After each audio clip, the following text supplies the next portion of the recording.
মুখ্যমন্ত্রী অবর সচিব পরিচয় দিয়ে সংবাদ মাধ্যম তথা সাংবাদিকের সাথে প্রতারণা করতে গিয়ে হাতে নাতে আটক এক ব্যক্তি। ধৃত ব্যক্তির নাম পলাশ ব্যানার্জি। ধৃত ব্যক্তিকে জিজ্ঞাসাবাদ চালাচ্ছে পশ্চিম আগরতলা থানার পুলিশ। ঘটনাকে কেন্দ্র করে চাঞ্চল্য দেখা দিয়েছে।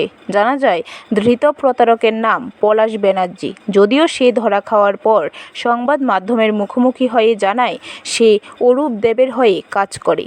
অরূপ দেব নিজে সাংবাদিক প্রণব সরকারকে কল করেছেন। অরূপ দেবের কথায় সে মোবাইল নিতে এসেছে। অরূপ দেবের দুইটা বাড়ি রয়েছে, একটা রামনগরে এবং অপর বাড়িটি রাজধানীর জয়নগরে। ফোনে কইছে আমি সিএম এর আন্ডার সেক্রেটারি চিফ মিনিস্টারের অরূপ দেব কইতেছি।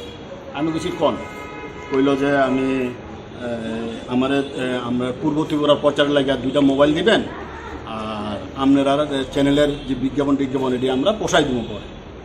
তো আমার প্রথমে ডাউট হয়েছে। ডাউট হওয়ার পরে আমি সিএমের যে সিএ আমি কমলকে ফোন করছি। আমি যে কমল এরকম অরূপ দেব কেউ আসেনি। তখন কমল কইল না না এটা বাটপারি, সৈকতরও ফোন করছে কয়দিন আগে, ওই যে তুমি এটা পুলিশে জানো। তখন আমি ওই এডিজি সাহেবকে জানাইছি, কৃষ্ণবাবুরে জানাইছি।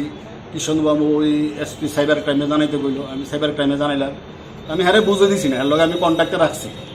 তারপরে এরপর আমি সিএম সাহেবরে জানাইছি। তো সিএম সাহেব কইল যে এই আমার নাম কইলে এরকম আমি পুলিশে কইতাছি। তারপরে আমার পুলিশে অনেক অফিসারই ফোন করছে, লগে লগেই পুলিশ অ্যাক্টিভ হয়েছে এবং পুলিশ খুব তৎপর আসলো। তারপরে পুলিশ খুব সহযোগিতা করছে। এরপরে আমি আর সৈকত যোগাযোগ করলাম।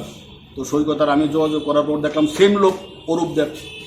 তখন আমি হেরে কইলাম আমি খালি দুইটা বাক্স মোবাইলে লইলাম বাড়ির থেকে লইয়া আমি হেরারে কইলাম যে আমি 1:30টার সময় ওই মোবাইলে একটা শোরুমের সামনে থাকুন, বিদ্যুৎ চুমনে আইয়া সেরে লয়ে যাই।